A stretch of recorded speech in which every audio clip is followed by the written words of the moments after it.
Time skip.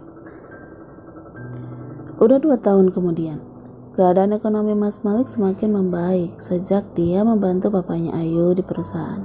Mereka pun terlihat semakin dekat. Dari cara Ayu bercerita, Karin tahu dia menyimpan rasa untuk pria yang pernah menjadi suaminya itu. Akan tetapi, Karin belum tahu bagaimana dengan Mas Maliknya sendiri. "Sini, masuk, Ay." Karin melambaikan tangan saat melihatnya muncul di pintu bersama Biwati. Dia memang semakin sering datang ke sini, bukan hanya sekedar untuk menghabiskan waktu bersama Kamal, tapi juga sering berbagi cerita dengannya. "Halo jagoan, tante bawa hadiah untuk kamu," ucapnya dengan riang seraya menunjukkan mainan mobil-mobilan. "Aci!" Kamal langsung berdiri, melompat riang dan mengambil mainan baru yang disodorkan Ayu. "Bilang apa pada tante, sayang?" Karin mengingatkan. "Maaci ate," ucap Kamal dengan cara bicaranya yang belum terlalu sempurna. "Sama-sama sayang." Ayu tersenyum lebar seraya mengusap kepalanya. "Sini Ay, duduk." Karin menepuk sofa kosong di samping, sementara Kamal mulai asik dengan mainan barunya di karpet sambil sesekali melirik tayangan kartun di televisi. Ini minumannya, Bu." Biwati kembali dengan membawakan minuman untuk Ayu. "Terima kasih," ucap Ayu. Biwati mengangguk dan tersenyum ramah, lalu kembali ke belakang. "Diminum dulu, Ay." Ayu mengangguk lalu menyeruput jus jeruknya. "Kamu bawa mobil sendiri?" Ayu menggeleng. "Kenapa? Masih belum berani?" Ayu mengangguk. "Trauma kecelakaan masa lalu masih sulit aku tepis, Karin. Dulu kecelakaan itu terjadi saat aku yang menyetir mobil. Makanya aku masih sangat sulit untuk menghapus trauma itu." Ayu menunduk seraya menghela napas berat. "Tidak apa-apa, Ay. Jangan dipaksa. Ada saatnya kamu akan kembali siap menyetir mobil lagi seperti dulu." Ayu mengangguk. "Oh ya, kamu sendiri tidak berniat belajar nyetir mobil gitu?" Karin menggeleng. "Mas Pandi selalu sering menawarkan, tapi aku belum tertarik untuk sekarang. Tidak tahu kalau suatu hari nanti." Ayu mengangguk paham. "Oh ya, aku mau cerita sesuatu, Rin." Ayu menunduk, ada senyum tertahan di wajahnya. "Ceritalah." Karin tersenyum melihat pipinya yang sedikit memerah. Itu..." Ayu terlihat ragu. Dia masih menunduk dengan kedua tangannya memilih ujung himarnya. "Hei," Karin tergegas seraya menyentuh pundaknya. "Jangan sungkan. Aku siap mendengarkan ceritamu, apapun itu. Semoga saja aku bisa memberikan masukan yang baik." Ayu tersenyum lebar lalu mengangguk. Papa mau menjodohkan aku dengan Mas Malik lagi," ungkapnya. Dari wajahnya yang memerah saja udah terbaca jelas bahwa dia senang dengan usul papanya itu. "Kamu setuju?" Ayu menggigit sudut bibirnya seraya menatap ragu pada Karin lalu mengangguk pelan. "Syukurlah." Karin tersenyum. "Aku ikut senang mendengarnya, Ay. Apa tindakan ini benar?" Ayu masih terlihat ragu. Karin tersenyum lalu meraih tangannya yang terasa dingin. "Tanyakan pada hati kecilmu, Ay. Tidak ada salahnya jika kita ingin memulai kembali hidup yang baru dengan seseorang. Asalkan pastikan kamu tidak salah pilih calon. Pilih pria yang bisa membawamu pada perubahan yang lebih baik lagi. Utamakan agamanya. Insya Allah bahagia dan diberkahi." "Apa menurutmu Mas Malik baik untukku, Karin?" "Insya Allah, Mas Malik memang udah banyak berubah. Kamu bisa melihat sendiri hal itu kan? Tapi semua itu tetap kembali kepadamu, Ay. Baik bapakmu atau aku, kami hanya bisa menyarankan. Semua keputusan akhir mutlak ada di tanganmu." Ayu mengangguk. Tapi apa?" tanya Karin ketika dia tidak melanjutkan ucapannya. "Apa Mas Malik akan setuju dengan usul Papa? Apa dia bersedia kembali menjalani rumah tangga denganku yang pernah mengkhianatinya dulu?" Lirihnya. "Semua orang punya masa lalu, Ay. Begitu juga aku. Lagi pula, kamu udah menyadari kesalahan itu dan bertobat. Tapi untuk jawaban dari Mas Malik, kamu harus mencari tahunya sendiri, Ai. Apa kamu tidak melihat tanda-tanda Mas Malik ada rasa padamu? Bukankah kalian sering bertemu di rumah dan di kantor? Ayu menggeleng.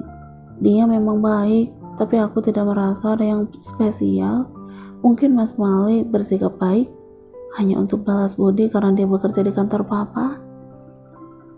Karin menghela napas pelan, lalu mengusap lengannya. Sabar ya, jangan mudah putus asa kalau belum mencoba. Tidak ada salahnya papamu membicarakan hal itu langsung dengan dia. Untuk hasil akhir, entah itu ditolak atau diterima, serahkan hal itu kepadanya. Ai, kamu cukup berdoa dan berusaha. Kamu mencintai Mas Malik. Ayu mengelum senyum malu, lalu mengangguk.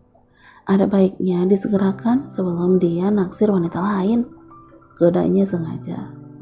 Karin, protesnya seraya mengerutkan bibirnya. Karin tertawa. Semoga niat baikmu bisa segera terwujud, Ai. Aku hanya bisa berdoa yang terbaik untuk kalian berdua. Amin. Terima kasih ya. Sama-sama. Ucapnya seraya memeluknya sekilas. Setelah berbincang mengenai hal itu, Karin sibuk membalas pesan-pesan cinta dari Mas Fandi. Sementara Ayu sendiri asik bermain bersama Kamal. Sore hari, setelah Ayu pulang, kini Mas Fandi baru usai makan. Mas Fandi menemani Kamal menggambar di ruang keluarga. Sementara Karin ke kamar untuk mengambil sesuatu. Karin turun kembali sambil mengulum senyum dan menghampiri keduanya dengan hati berdebar-debar. Kenapa? Mas Pandi tertawa kecil melihat Karin yang tidak bisa menahan senyum. Mama kenapa jagoan? Dari tadi senyum-senyum terus. Bisik Mas Pandi pada Kamal. Kamal sontak langsung bangun. Dia mendekati Karin, lalu naik ke atas sofa. Mama kenapa? Mama sakit? Tanyanya seraya menyentuh pipinya. Tidak sayang, Mama sehat kok. Dia mengambil tangan mungil itu, lalu mengecup lembut telapak tangannya. Mama punya hadiah untuk Papa dan kamu. Hadiah? Tanya Kamal penuh antusias. Iya, hadiah. Karin mengangguk dan tersenyum. Hadiah apa sayang? Mas Pandi ikut berpindah dari karpet ke sofa. Tutup dulu matanya, Mas. Kenapa harus ditutup? Mas Pandi tertawa kecil. Ayolah Mas, tutup dulu sebentar. Pintanya sambil menahan senyum. Oke. Ayo kita tutup mata dulu, jagoan. Mas Pandi mendudukkan Kamal di pangkuannya. Kamal mengangguk tanpa membantah. Dia pun ikut menutup matanya rapat-rapat. Karin mengambil sesuatu dari dalam saku gamis, lalu meletakkannya di telapak tangan Mas Pandi. Buka matamu, Mas. Mata Mas Pandi perlahan terbuka, disusul dengan Kamal. Mulut sang suami itu sontak sedikit terbuka dengan mata membelalak lebar. Ketika melihat benda di telapak tangannya. Ini kamu hamil sayang? Dia menatap Karin tidak percaya. Karin mengangguk dengan hati bergetar dan mata berkaca-kaca. Alhamdulillah, seru Mas Pandi sembari mengusap wajahnya. Akhirnya Kamal akan punya adik juga. Terima kasih banyak sayang. Mas Pandi meraih bahunya, mendekap erat, lalu mendaratkan kecupannya di kening dan seluruh wajahnya. Jangan berterima kasih kepada aku, Mas. Ini semua atas izin dan ridhonya. Ujar Karin dengan setitik air mata. Iya sayang, alhamdulillah. Doa kita akhirnya dikabulkan tanpa harus menunggu lama. Timpal Mas Pandi dengan suara sedikit serak. Dia ikut menitikkan air mata haru. Memang, sejak Kamal menginjak usia 2 tahun, mereka sudah memutuskan untuk memberinya adik. Hingga pada akhirnya, kabar gembira itu hadir 2 bulan setelah rencana itu terlewati. Mama dan Papa kenapa nangis? Kamal menggoyangkan lengan Karin dengan suara bergetar dan hampir ikut menangis.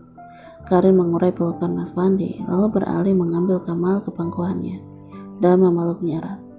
Mama dan Papa tidak apa-apa sayang. Mama dan Papa menangis karena terlalu bahagia. Kamu tahu, jagoan Mama dan Papa ini akan segera punya adik bayi. Jelasnya seraya menangkup lembut kedua pipinya. Adik bayi? Matanya mengercep pelan. Iya, adik bayi. Karin mengangguk. Benar itu, Pak? Kamal beralih menatap Mas Pandi. Iya, jagoan papa akan punya adik bayi. Mas Pandi mengusap kepala dan mengecup pipinya gemas. Hole, serunya riang sambil bertepuk tangan.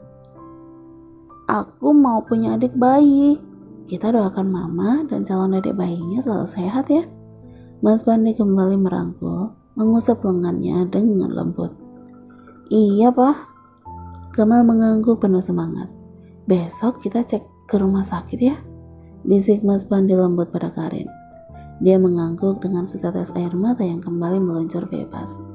Mama jangan nangis lagi, dari Kamal seraya mengusap pipi Karin lembut. Aku sayang papa mama. Papa dan mama juga sayang kepadamu jagoan, balas Mas Pandi seraya memeluk mereka berdua dengan erat. Begitupun kehidupan perekonomian Malik yang semakin membaik sejak dia bekerja di perusahaan papanya Ayu. Sayang, mama tidak bisa ikut menikmati karena udah lebih dulu dipanggil saat keadaan ekonomi masih terpuruk.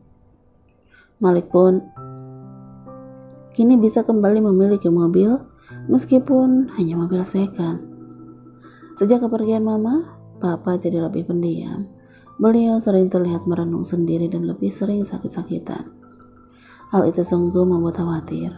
Ketika dia menceritakan ini pada Pandi dan Karin, dengan baiknya mereka sering datang berkunjung membawa Kamal untuk menghiburnya. Malam ini Malik diminta datang ke rumah Om Prambudi untuk membicarakan sesuatu. Entahlah apa, mungkin masalah pekerjaan di perusahaan. Bergegas, dia turun setelah mengganti pakaian. Pak, panggilnya tapi Bapak tidak menjawab. Matanya memandang lurus ke layar televisi, entah dengan pikirannya. Pak, panggilnya lagi dengan sedikit menepuk bahunya hingga beliau sedikit terkesiap. Kenapa, Mal? Aku izin ke rumah Ayu sebentar, Pak. Diundang makan malam sama papanya. Ya udah, hati-hati. Iya, sautnya seraya mencium punggung tangannya. Makan malam papa udah aku siapkan di meja, papa makan ya? Iya, nanti papa makan. Papa mengangguk dan tersenyum. Ya udah Pak, aku berangkat dulu ya. Assalamualaikum. Waalaikumsalam, hati-hati. Iya, sautnya seraya lurus, terus berjalan keluar rumah. Malik memacu mobil dengan kecepatan sedang, membelah keramaian jalan. Terkadang berhenti karena kemacetan dan lampu merah. Setibanya di kediaman Om Prambudi, Tante Rahayu menyambut dengan ramah. Dia melihat Ayu sendiri tengah menata makanan di meja. Mereka sempat saling melempar pandang sejenak. Ayu tersenyum, lalu kembali menunduk dan fokus dengan kegiatannya. Maaf Om, agak telat, tadi macet. Tidak apa-apa Mal, Ayu juga baru selesai masaknya. Iya, aku dengar dari Karin, memang Ayu belajar masak darinya. Semakin hari semakin terlihat seperti orang lain. Seperti bukan Ayu yang ku kenal dulu. Sini, kita ngobrol santai dulu sambil tunggu Ayu selesai menata makanannya. Om Prambudi mengajak Malik untuk duduk bersama di ruangan keluarga. Mereka berbincang hangat, sedangkan Tante Rahayu pergi membantu Ayu di dapur. Tak berselang lama Ayu datang menghampiri mereka. Makanannya udah siap semua, Pak. Om Prambudi mengangguk. Ayo Mal, ajaknya seraya berdiri. Iya Om. Malik berjalan mengekorinya, sementara Ayu udah lebih dulu ke meja makan. Tadi dia sangka masakannya lumayan juga, meski belum bisa menandingi masakan Karin. Selalu aja begini. Pikirannya selalu terpaut dan membandingkan apapun dengan kenangan bersama Karin. Benar kata Anthony, jika terus begini sampai kapanpun, tidak akan ada yang terlihat lebih sempurna dari Karin, dan semakin sulit membuka hati untuk wanita lain. Selama makan malam bersama mereka, hanya Tante Rahayu dan Om Prambudi yang sering mengajak bicara. Sementara Ayu sendiri hanya diam saja. Meski begitu, beberapa kali Malik sempat mengekorinya, memergokinya, mencuri-curi pandang. Ayo, ikut papa bicara di sana dulu. Biarkan aja piring kotornya, ajak Om Prambudi usai mereka makan. Iya Pak, jawabnya seraya melirik kepada Mas Malik. Ayo Mal. Malik mengangguk lalu mengikuti Om Prambudi yang melangkah lebih dulu. Malik duduk bersebelahan dengan beliau. Sedangkan Ayu duduk bersama Tante Rahayu di depan mereka.